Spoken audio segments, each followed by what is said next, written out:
events happened on 3rd July in history.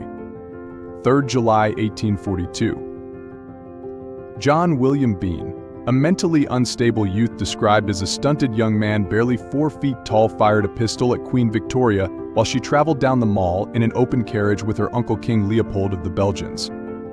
The pistol was found to be loaded with paper and tobacco, and Bean was eventually sentenced to 18 months in prison for high misdemeanor. Former Prime Minister Melbourne described the incident as evidence of the ease with which persons of the lower orders can incite themselves or be incited by others. 3rd July 1863. On 3rd July 1863, the little town of Gettysburg, Pennsylvania trembled beneath the hammer blows of battle. For 2 days, the Confederate commander, Robert E. Lee, had urged his huge army to smash through the ranks of their Union adversaries, hoping to drive towards Philadelphia and force the northern states to abandon the American Civil War. So far, however, the Union forces had held out, despite a casualty list running into the tens of thousands. Now, on the third and crucial day, Lee ordered his men to renew the assault. After a punishing artillery barrage, he instructed Lieutenant General James Longstreet to send 9 infantry brigades across open fields directly towards the Union position. Longstreet thought the plan was madness. "General, I have been a soldier all my life," he told Lee. "It is my opinion that no 15,000 men ever arrayed for battle can take that position," but Lee was adamant. "Up, men, and to your posts," yelled Major General George Pickett, after whom the assault would come to be named. "Don't forget today that you are from Old Virginia." At about 2 p.m., the fateful charge began. The Confederates fought manfully, but as Union fire poured down, the attackers' momentum slackened.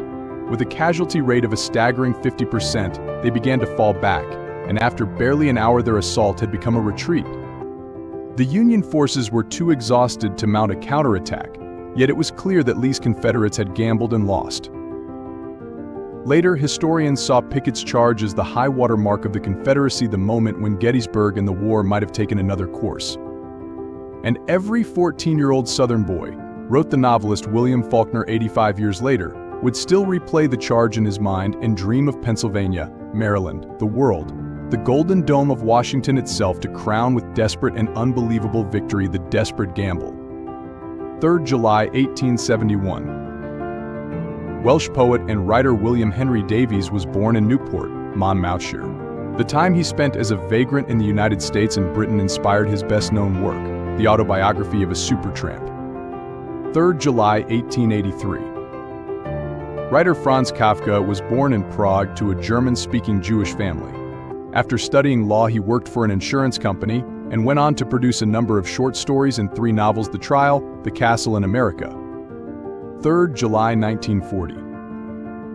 Nearly 1,300 French sailors lost their lives when a British naval force under Vice Admiral Sir James Somerville attacked a French fleet at Mers-el-Kebir in order to prevent it from falling into German hands.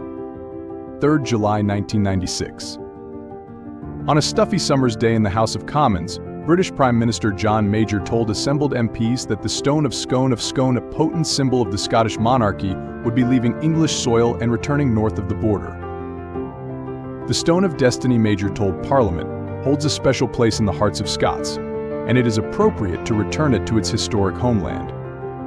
Future AEAC Tony Blair, then the Labour leader of the opposition, immediately supported Major's statement, calling the move a welcome recognition of how we can celebrate the unity of the UK while being distinct and proud nations with differing traditions, histories, and cultures. This historic announcement had been a long time coming, 700 years, in fact. The block of sandstone which, according to legend, had been the coronation stone for all of Scotland's kings since the early Middle Ages, was seized by England's King Edward I during the First War of Scottish Independence. Then, in 1296, it was taken to Westminster Abbey, where it was wedged within the wooden royal throne. Prizing the stone from its setting in 1996 was a Herculean task, involving a team of conservation experts who spent 6 agonizing hours inching it out from beneath the seat. Once safely extracted, the stone traveled 400 miles up to Edinburgh Castle, accompanied by a police escort. And in November 1996, the Stone of Scone returned home to be met with a great patriotic fanfare. Though the stone's return was considered a just move, It did throw up questions about other cultural treasures stolen from their homes by the British during the imperial years. We are still debating these questions